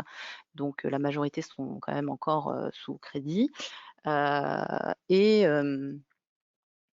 Et en 2017, le syndic a ajouté, alors il me semble, moi je suis arrivée dans cette copropriété en 2014, mais moi je ne suis pas membre du conseil syndical depuis le début, mais le syndic a ajouté à l'AG en 2017 l'autorisation de désigner un maître d'œuvre pour la réalisation d'un plan de travaux d'économie d'énergie sur la base d'un budget. Alors il a fait voter ça. Moi j'avoue que je suis très pour la rénovation énergétique en règle générale, bon, pour l'écologie en général. Donc c'est vrai que j'étais assez intéressée par ce projet, donc j'ai demandé à participer plus activement à ce sujet. Et il se trouve que moi je trouvais qu'il n'y avait pas beaucoup de choix. C'était un petit peu, comment dire, un peu manichéen. Donc je me suis insérée, et c'est ainsi que j'ai inséré un autre maître d'œuvre que ceux proposés par le syndic, en plus, pour ouvrir un peu la mise en concurrence, qui d'ailleurs, que j'ai découvert d'ailleurs par le biais du GPSOE, qui organise des visites. Lors d'une visite, j'ai rencontré, donc c'était Rhizome et le groupe et AM Architecture, donc maître d'œuvre et ingénieur financier. Du coup, je les ai rajoutés à cette mise en concurrence. Finalement, ils étaient beaucoup plus intéressants, et donc nous les avons choisis. Parallèlement, il faut savoir que nous étions assez mécontents du syndic. Beaucoup de copropriétaires étaient mécontents. Donc en fait, en même temps que nous avons lancé ce projet, en fait, nous avons changé de syndic. Donc ça a été assez compliqué. Donc on n'a pas du tout été suivi par le syndic. Le syndic n'a pas du tout suivi le sujet. Et le nouveau syndic est arrivé dans un train en marche. Donc en fait, nous avons vraiment travaillé seuls, les membres du conseil syndical, avec Rhizome et AM, sur ce projet au départ. Nous avons donc du coup, à la suite de ce choix, préparé donc un avant-projet de rénovation énergétique qui donc s'est étalé sur l'année 2018. Cet avant-projet s'est constitué principalement par des ateliers de concertation, un audit global qui a également complété l'audit énergétique effectué en 2015, plus un audit architectural aussi, pour savoir ce qu'on pouvait faire. Une ingénierie financière, bien sûr, pour savoir si on lance un projet de rénovation énergétique globale, à quoi nous pouvons nous attendre comme subvention. Et il y a eu également une pré-consultation des entreprises pour avoir une idée du budget.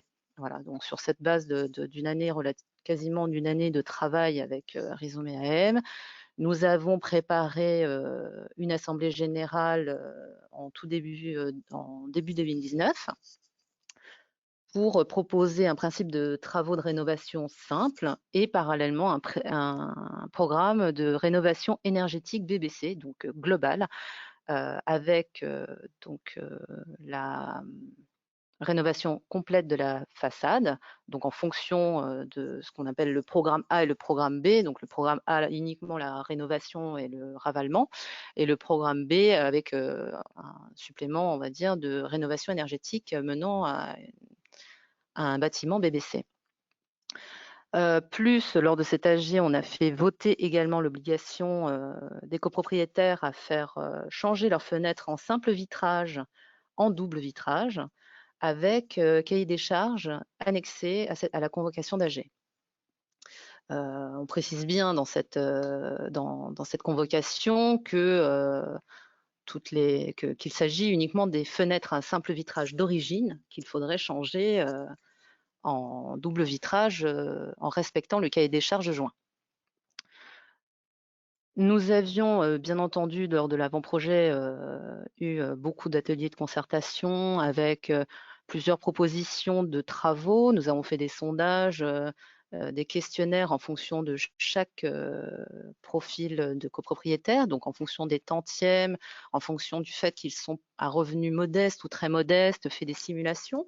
Donc ces simulations ont permis aux copropriétaires, pendant les ateliers de concertation, de voir quel était leur reste à charge par rapport à chaque travaux qu'ils auraient choisi.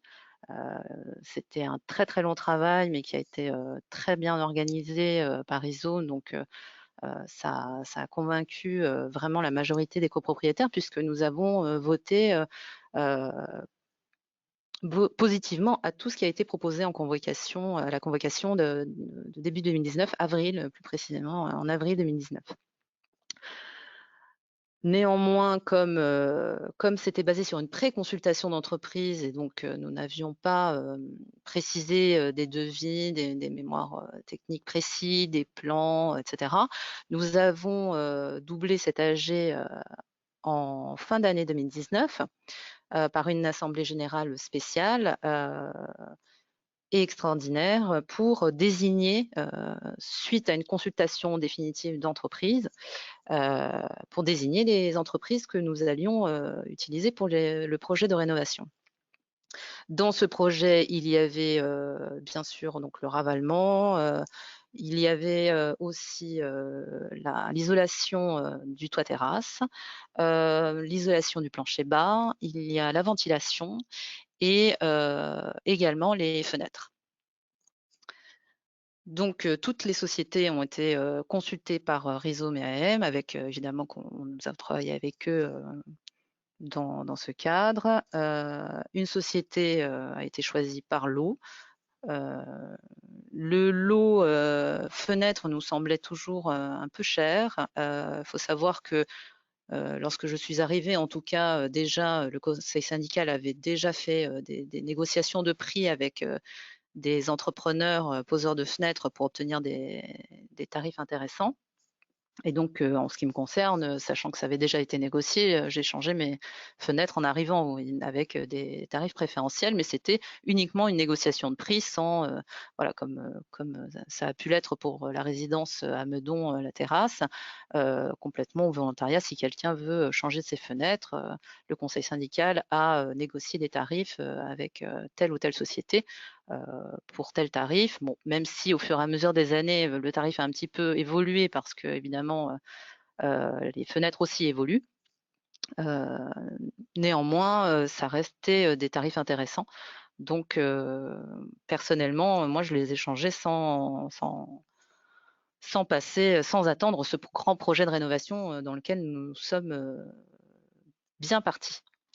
Alors, Madame Son, excusez-moi juste une petite question, c'est Madame Le Boulanger. Je voulais juste savoir si vous aviez une idée du pourcentage un peu de baisse que vous avez permis d'avoir ces prix négociés sur vos fenêtres. Ah, le prix négocié, ben, je n'ai pas calculé en pourcentage. Je sais que les fenêtres, ben, nous en l'occurrence, nous sommes obligés de passer par des fenêtres en aluminium parce qu'elles sont d'origine en aluminium.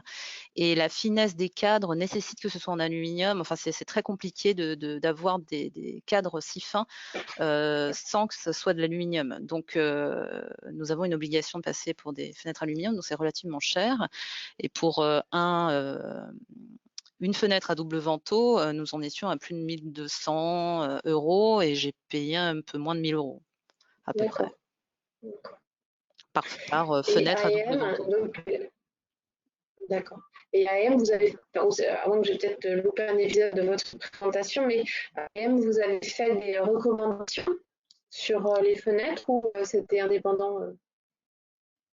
On a fait voter on a fait un cahier des charges. Enfin, c'est AM qui a donc préparé ce cahier des charges qui a été joint à la convocation. Il a été voté en AG avec une obligation de changer ces fenêtres en simple vitrage, en double vitrage, en respectant le cahier des charges joint à la convocation. D'accord, donc Alloy Module AM, qui a été votre maître d'œuvre, vous a orienté sur les aspects architecturaux, esthétiques et puis de performance aussi de vos vitrages. C'est surtout pour aller avec tout le reste de notre projet de rénovation énergétique, parce que nous allons avoir une isolation par l'extérieur, nous allons avoir une nouvelle isolation de toute l'enveloppe en fait, hein. Nous allons faire toute l'isolation de l'enveloppe et on va également travailler sur la ventilation et ce n'était pas logique de faire tout ce projet sans joindre à ce projet les fenêtres. Sachant que c'était une petite cohérence, tout à fait logique, très bien.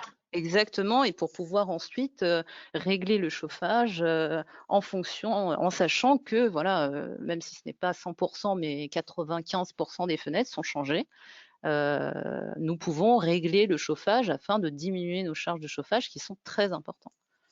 D'accord.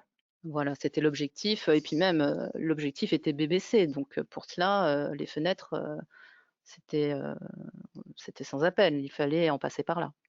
D'accord. Donc après, c'était voilà, comme le disait Monsieur Béguet, je ne sais plus, excusez-moi. Monsieur Béguet. Oui, ce sont des travaux, certes privatifs, mais à intérêt collectif. Donc nous avons profité de ce décret qui nous a permis de faire passer ça en obligation en AG, et donc après, voilà, ça aurait pu tout à fait ne pas passer en AG, mais nous avons fait passer parce que tous les copropriétaires adhéraient à l'idée que c'était un projet global et qu'ils avaient tous un intérêt à faire voter cela. Et lorsqu'on a fait voter cela, on avait je dirais un tout petit peu plus d'un tiers peut-être des fenêtres changées. Donc cela faisait quand même, la majorité des copropriétaires n'avaient pas changé leurs fenêtres. Donc je crois quand même qu'on était à un tiers en 2015 selon l'audit énergétique de mémoire, et on était à 44%, je crois, selon un sondage qui ne couvrait que la moitié des copropriétaires. Mais néanmoins, le sondage disait, voilà, a priori, on aurait un peu plus de 40% des fenêtres changées. Sachant qu'on a quand même plus de 1200 fenêtres, je crois, sur la résidence, du côté de notre résidence qui porte le projet actuellement. Ça fait quand même beaucoup de fenêtres à changer. Et il y a donc, je disais donc que le Rhizome et AM ont donc préparé un projet avec une consultation d'entreprise, dont pour le lot fenêtre. Et cela faisait revenir aux copropriétaires toutes dépenses confondues, parce qu'il ne faut pas oublier que ce n'est pas uniquement la pose de la fenêtre et la fenêtre que l'on paye lorsqu'on passe par un maître d'œuvre. Il y a aussi les honoraires du maître d'œuvre et du syndic qui porte le projet, qui donc s'occupe de suivre tout ce projet. Donc toute dépense confondue, pardon, cela revenait à 1 300 € la fenêtre. Donc nous, membres du conseil syndical, on était choqués par ces tarifs, et on a fait non, c'est pas possible. Vous vous rendez compte, obliger les gens à payer 1 300 € une paire de fenêtres, c'est pas possible. Il y en a, ils ont des appartements avec 7 ou 8 fenêtres, comment vont-ils faire? En plus des travaux de rénovation énergétique. Donc nous avons parallèlement fait une mise en concurrence de beaucoup, vraiment 2 ou 3 membres du conseil ont été très très actifs, dont le président du conseil, pour mettre en concurrence des sociétés. Et nous avons obtenu des prix intéressants, mais surtout on a négocié, là on parlait tout à l'heure de PVC ou alu, on a réussi à négocier avec le maître d'œuvre, donc AM, de permettre aux copropriétaires de changer leurs fenêtres pour du PVC alu, parce que justement il y a un nouveau type de fenêtre qui permet d'avoir les deux, en fait, d'un côté l'alu et d'un côté le PVC. Donc du coup, en ce qui nous concerne, nous, l'alu sera à l'extérieur, parce que nous, il nous faut, pour l'harmonisation globale de la façade, laisser en aluminium, et à l'intérieur en PVC pour gagner sur le tarif, en fait. Donc pour vous donner un ordre d'idée, on a négocié des tarifs, donc celui qu'on a choisi pour la commande groupée nous a proposé à peu près un peu plus de 900 €. Attendez, je vais remettre la main sur mes tarifs pour ne pas me tromper. On en était à, excusez-moi, 922 à peu près hors taxe la fenêtre en aluminium telle que respectée dans le cahier des charges. Comme on a pu valider avec le maître d'œuvre PVC alu, ça pouvait descendre donc à 712 € hors taxe la fenêtre. L'intérêt, c'est que nous n'ayons pas Bon, évidemment, on peut pas y couper. Le cadre est légèrement plus large, mais ça n'est pas trop voyant. Et puis, ça permettait surtout à beaucoup de copropriétaires de pouvoir changer maintenant dans le cadre du projet de rénovation à un prix vraiment très intéressant. Donc voilà, on a réussi à négocier ça alors que normalement le cahier des charges ne le permet pas. Mais voilà, dans le cadre de cette rénovation, il a autorisé en disant voilà, c'est vraiment, si ça peut permettre à beaucoup de copropriétaires de changer leurs fenêtres, c'est plus important pour le projet. Donc ils ne se font aucun honoraire là-dessus. Ils auraient pu tout à fait refuser, mais ils l'ont autorisé. Et, bon, c'est tout à fait dans l'intérêt de tous. Donc voilà, on est assez content. Du coup, depuis l'AG, à savoir aussi, juste pour information, même si ça n'apporte pas beaucoup, je pense, à la présentation, mais en assemblée générale spéciale de fin d'année dernière, il y a un copropriétaire qui a demandé, parce que nous sommes en fenêtre coulissante, à ce qu'on puisse avoir l'option fenêtre ouvrante à la française. Donc cette résolution est passée en AG et donc le maître d'œuvre nous a également préparé un cahier des charges pour des fenêtres ouvrant à la française, de sorte que nous avons également permis le changement de ces fenêtres en ouvrant à la française avec l'entrepreneur qu'on a choisi. Donc nous avons également négocié des tarifs pour ces fenêtres-là qui sont pour le coup plus chères, mais elles sont aussi avec l'option oscillo-battant et elles permettent pour ceux qui sont côté rue d'avoir une meilleure protection phonique. Donc c'est pour ça que nous l'avons, bien sûr, après c'était à l'initiative de plusieurs copropriétaires, donc nous ne pouvions pas aller à l'encontre de toute façon, mais nous avons donc poussé notre maître d'œuvre à nous rédiger un cahier des charges pour pouvoir justement avoir une bonne direction, on va dire, de pouvoir gérer les personnes qui changent leurs fenêtres en ouvrant à la française pour qu'ils respectent pour surtout respecter l'harmonie du bâtiment. Donc, ce que je comprends de votre projet, il y a quand même eu des compromis faits pour l'intérêt général, pour aller vers la réalisation du projet dans sa globalité. Oui. C'était des petits compromis pour permettre quand même de ne pas bloquer l'ensemble. Donc ça, c'est quelque chose qu'on peut retenir dans les enseignements de vos deux projets. Monsieur Péguet comme Madame Son, c'est déjà le vote évidemment, la négociation de tarifs négociés et qui permettent d'avoir, je remets ma caméra, qui permettent d'avoir un gain financier qui peut quand même faire basculer certaines personnes un peu réticentes jusqu'alors. Moi, je note, Madame Son, des petits ajustements, le fait de pouvoir proposer des fenêtres qui allient à la fois aluminium et PVC pour permettre à certains réfractaires de passer le cap. Et je pense que c'est important d'entendre dans les deux expériences les compromis, le passage en douceur, même si pour Monsieur Péguet, il y avait aussi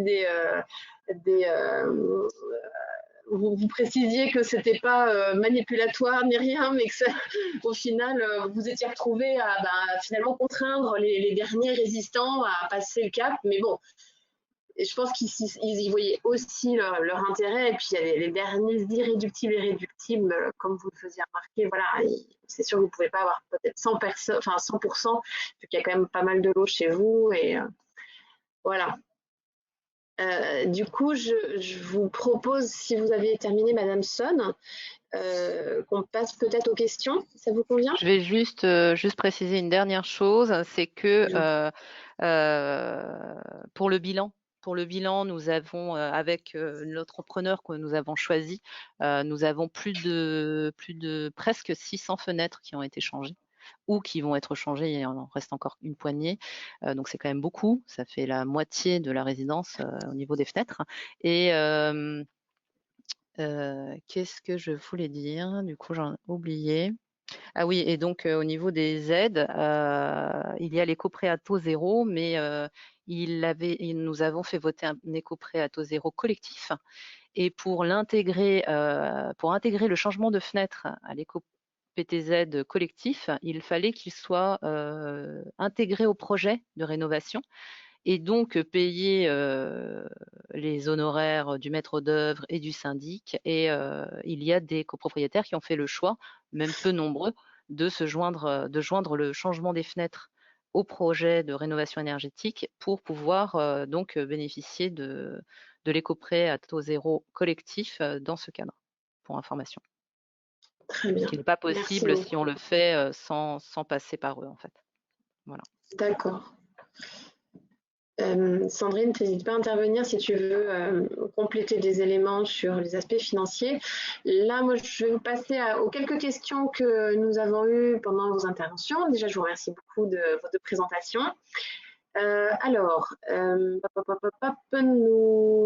avons une question d'ordre esthétique, plutôt lors de l'intervention de M. Péguet. Est-ce que ça ne gêne pas d'avoir des fenêtres alu et PVC au niveau de l'esthétique du bâtiment, puisque vous disiez que les deux étaient, enfin voilà, vous n'aviez pas tranché et chacun choisissait un petit peu ce qu'il voulait. Ah, attendez, il faut que je vous remette votre micro. Tac. Bougez pas, bougez pas. Soit vous le remettez de vous-même, soit je vous le remets, Monsieur Péguet. Hop, excusez-moi. Allez-y, on vous écoute. Attendez. Voilà, c'est bon là. Ça y est, le son est remis. Oui, alors sur le plan esthétique, ça n'a pas posé de problème entre la version PVC et la version alu de Lorenov, parce que c'était le même cahier des charges, le même fournisseur, la même négo. Bien entendu, c'était la même forme, les mêmes dimensions, le même atelier de peinture. Ça, c'est important parce que ce qu'on voit, c'est la surface. Et donc, ça n'a pas posé de problème.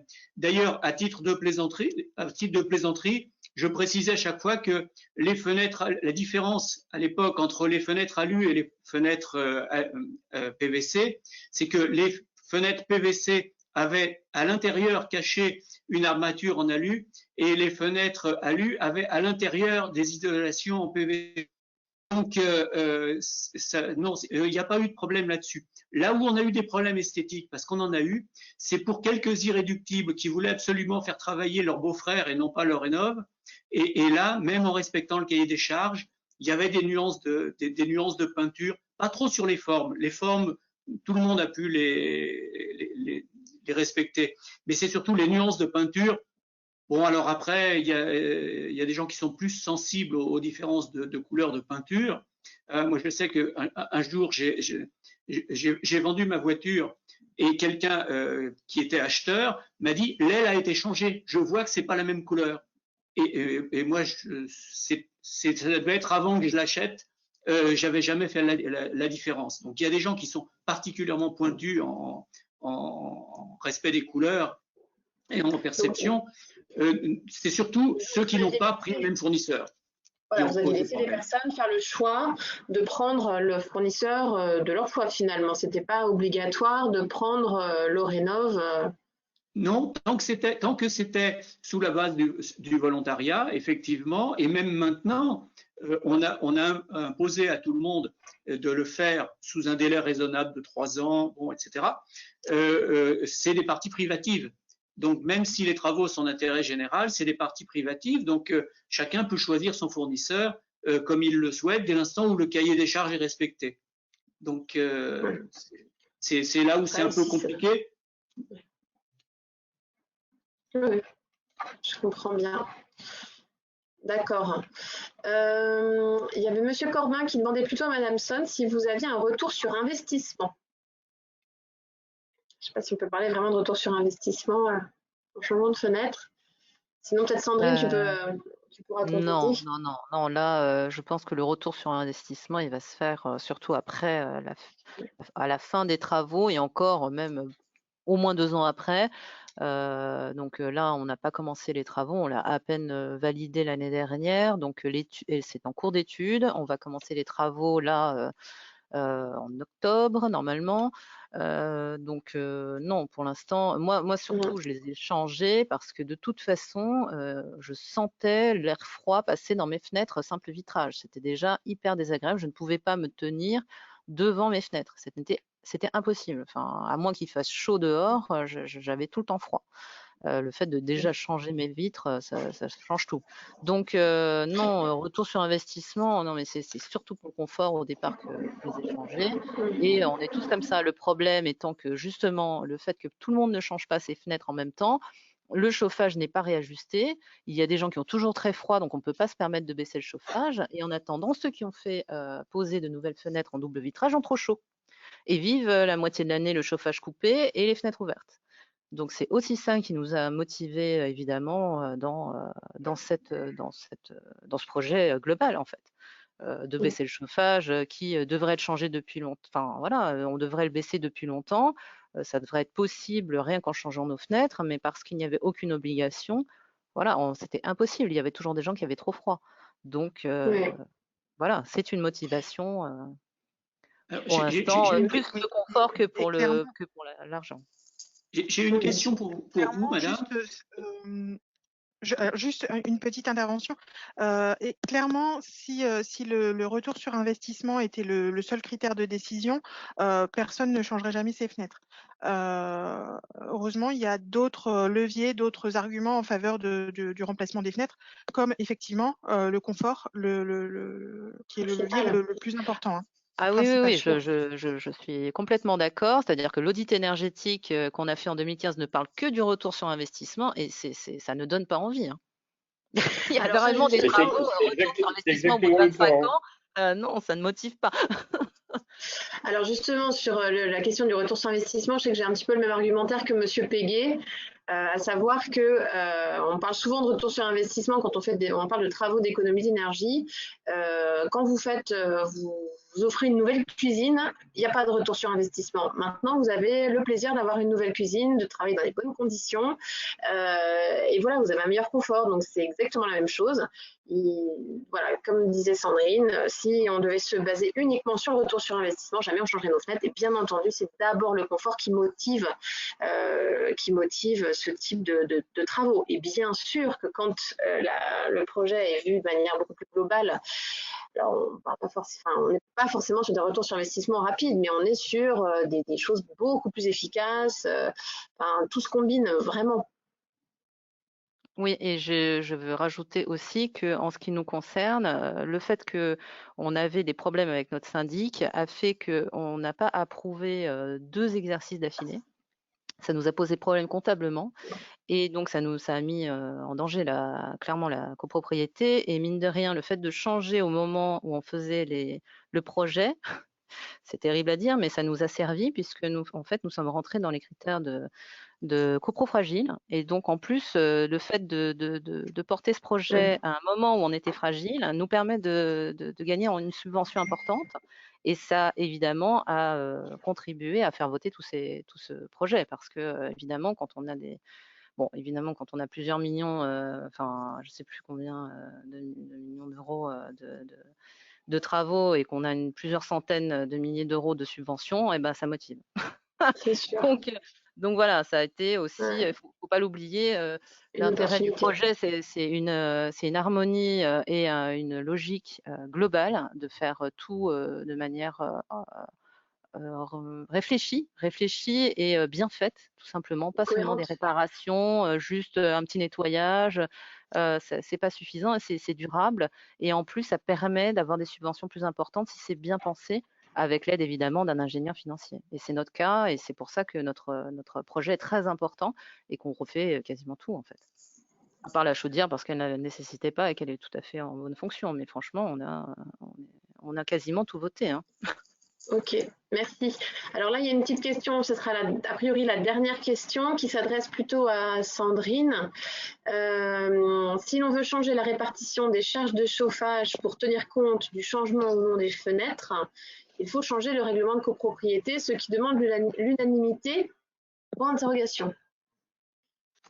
Sandrine, si tu as... Alors, je ne suis pas juriste, mais a priori, ce qui est indiqué dans le règlement de copropriété, c'est la répartition entre la proportion de charges individuelles et la proportion de charges collectives. Donc, ça, ce n'est pas forcément amené à changer. Par contre, effectivement, ce qui doit être pris en compte, c'est effectivement l'obligation d'individualisation des frais de chauffage qui doit être portée au vote en Assemblée générale, pas pour sa mise en œuvre puisqu'elle est d'application obligatoire, mais pour les modalités et le choix du prestataire. Alors, je ne sais pas si je réponds à votre question. Moi, je sais pas si je peux, enfin, je vais essayer de contribuer, parce que bon, je suis pas juriste dans la copropriété, mais je suis quand même juriste par ailleurs. Non, mais les projets de rénovation énergétique n'engendrent aucun changement de règlement de copropriété. Normalement, c'est simplement, ça a un impact sur le réglage du chauffage, de la chaufferie, et ensuite, donc, c'est juste un impact financier que vous allez avoir. Il n'y a normalement pas du tout besoin de changer de clé de répartition des charges. Ça n'est pas Voilà. du tout. En général, cette clé de répartition, elle est conventionnellement de 70-30. Et effectivement, il n'y a pas lieu de la faire évoluer. Simplement, effectivement, cette obligation d'individualisation des frais de chauffage est à prendre en compte, mais elle ne fait pas évoluer cette répartition globale entre les charges collectives et les charges individuelles.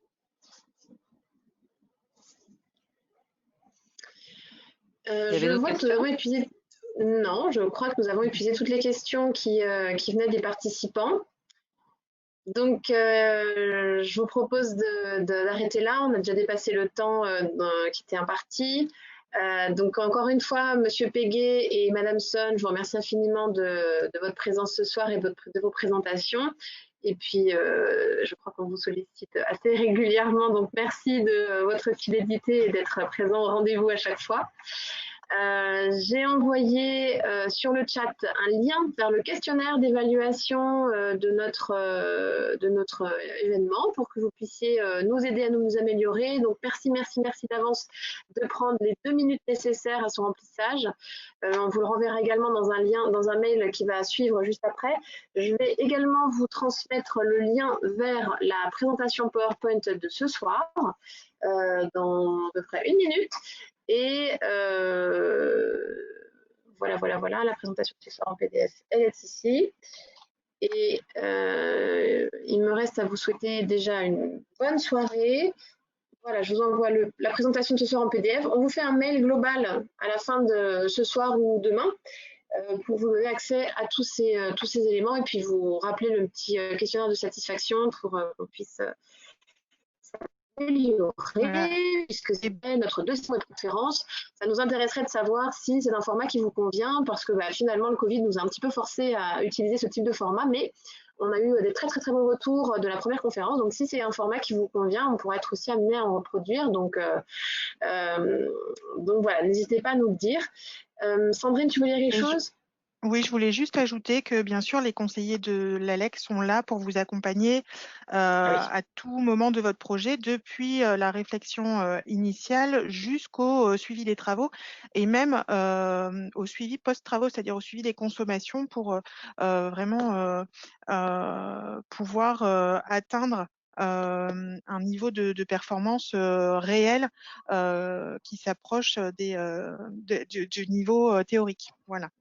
Donc, n'hésitez pas à faire appel à nous dans le cadre de vos travaux de changement de fenêtre comme de rénovation globale. Exactement. J'en profite pour vous mettre également en lien la fiche de site de la copro La Terrasse de Monsieur Pégué, puisqu'on a fait une petite fiche qui reprend un peu le projet qui a été fait sur la copro de La Terrasse. Vous pourrez voir ça donc dans le lien. Et je remets encore une fois, mais je pense que vous l'aviez, mais je le remets une dernière fois, le formulaire de contact pour prendre contact avec les conseillers énergie. Donc ils sont 4, dont 3 qui sont sur la copropriété. Donc n'hésitez pas, on a des spécialistes alors à la fois sur les aspects techniques, mais également sur les aspects méthodaux. parce qu'on se rend souvent compte qu'un projet de copro, c'est beaucoup de méthodos, c'est de la stratégie, il ne faut pas faire les choses n'importe comment. Donc, n'hésitez surtout pas à nous contacter pour qu'on puisse vous accompagner. Donc, on a voilà, ces trois conseillers spécialistes de copro qui peuvent être à vos côtés.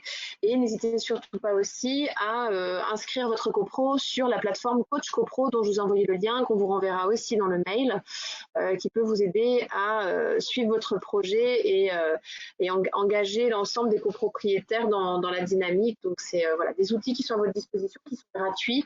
Donc, n'hésitez pas. Et notre conseil, bien entendu, est gratuit. Nous sommes financés à ce titre par GPSO, Grand Paris Seine-Ouest, et également par l'ADEME, la Région de France et la métropole du Grand Paris, pour pouvoir assurer ces missions. Voilà.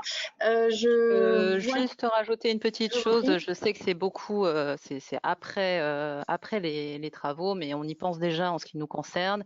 Et peut-être, voilà, je voulais le dire pour les autres copropriétés, c'est on oublie souvent de renégocier aussi son contrat de chauffage lorsqu'on a du chauffage collectif, et ça peut beaucoup jouer sur les charges. Nous, clairement, c'est prévu, on prépare ça pour juste après les travaux ou même vers la fin de nos travaux pour justement non seulement baisser nos charges par la consommation, mais également en ayant un contrat beaucoup plus adapté suite à ces travaux. Ouais, tout à fait. On a fait une conférence sur ce sujet il y a quelques années. Hop, j'ai notre site. Voilà, eh bien écoutez, je crois qu'on a répondu un petit peu à toutes les questions. On me demandait s'il y avait des exemples de cahiers des charges, et je disais à la personne qui m'a posé cette question, contactez-nous pour regarder votre cahier des charges, pour valider un petit peu votre cahier des charges pour un changement de fenêtre. On peut vous aider à voilà, ne pas oublier les essentiels quand vous consultez des professionnels. Voilà. Eh bien, merci à tous. On va s'arrêter là. Je vous souhaite une bonne soirée, un très bel été. On attend vos contacts. Et sinon, je vous dis à une prochaine. On fera certainement de nouvelles animations pour les copropriétés à partir de la rentrée prochaine. Voilà. Bon courage à vous. Bonne soirée. Bonne soirée. Merci Bonne soirée. beaucoup Merci. et bonne soirée. Merci, bonne soirée.